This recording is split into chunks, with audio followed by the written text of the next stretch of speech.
We are now just 2 weeks away from Ash Wednesday, and our lectionary for Sundays has already begun to talk to us about fasting, because it is a traditional Lenten discipline.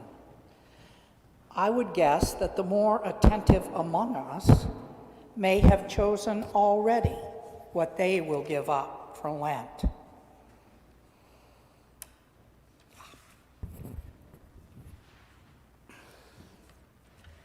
You may have already chosen what you will give up or what you will fast from this Lent. Fasting is an age-old custom. It's usually focused on individual spiritual discipline and on growth.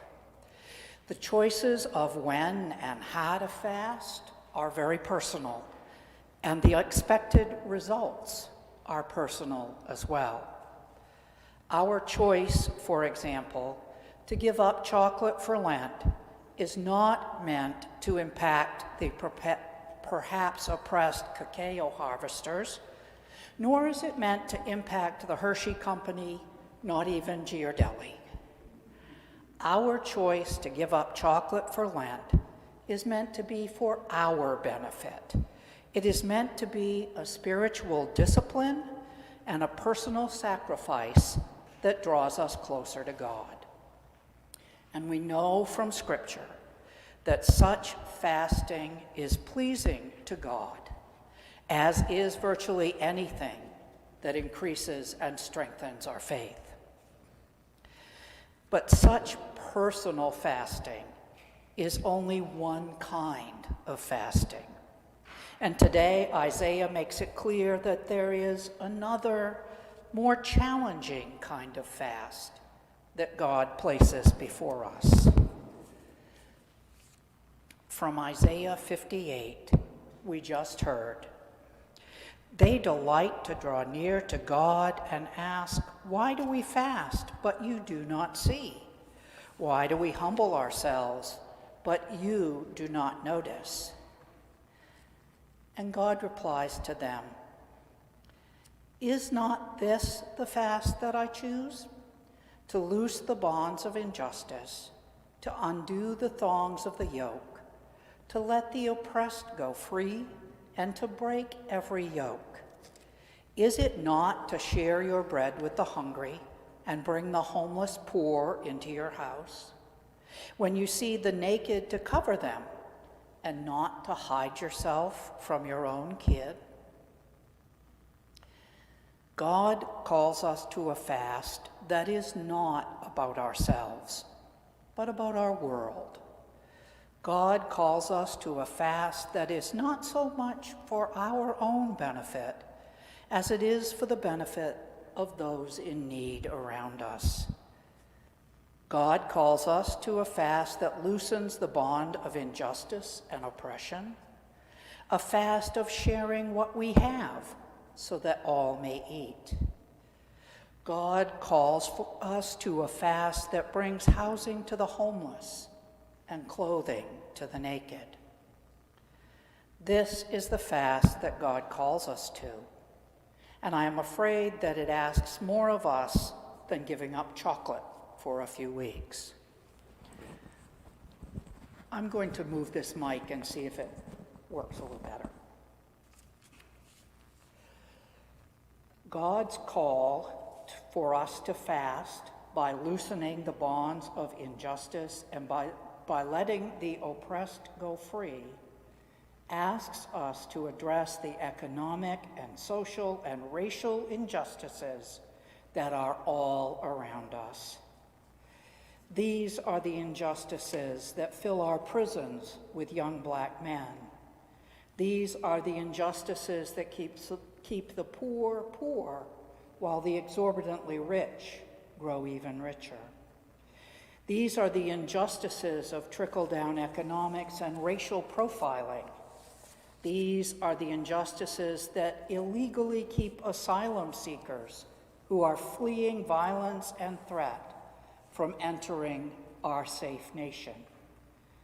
Unfortunately, we especially do that if they happen to be brown or black. These are the injustices that are codified into our laws and have taken deep root in our society. Now, we would like to believe that our society is free and fair, and in many ways it is, but in many ways it is not as well. God calls us to a fast that addresses the ways that our society is not free, and it is far from fair. We are called to work for and with God to loose the bonds of injustice and let the oppressed go free. This is a fast that God desires of us, not just for social and legal change.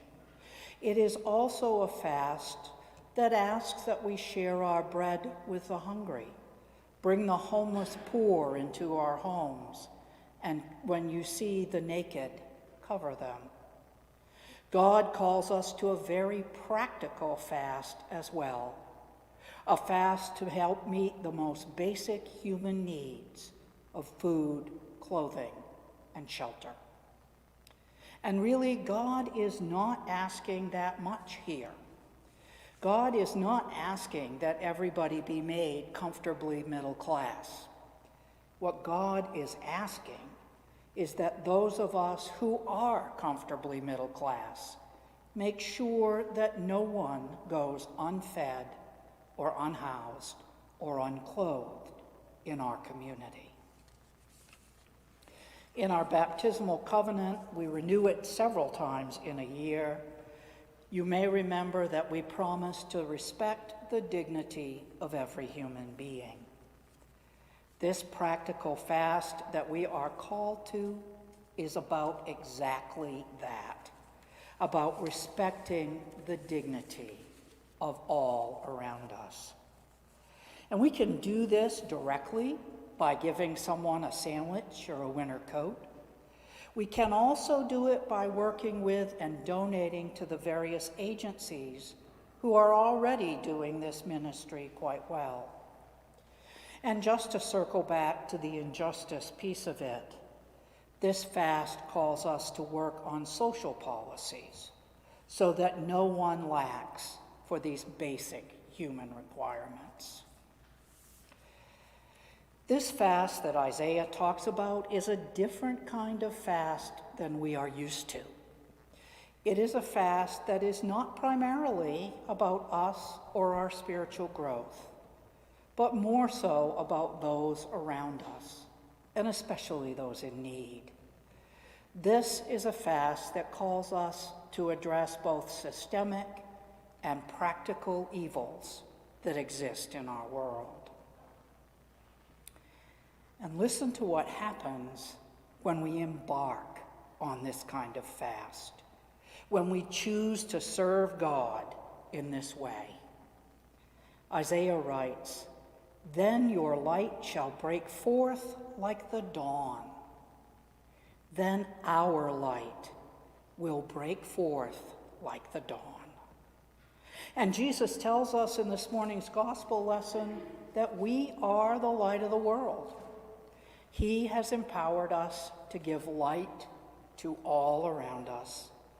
And we are put into this world to be the light that banishes the darkness of need and injustice.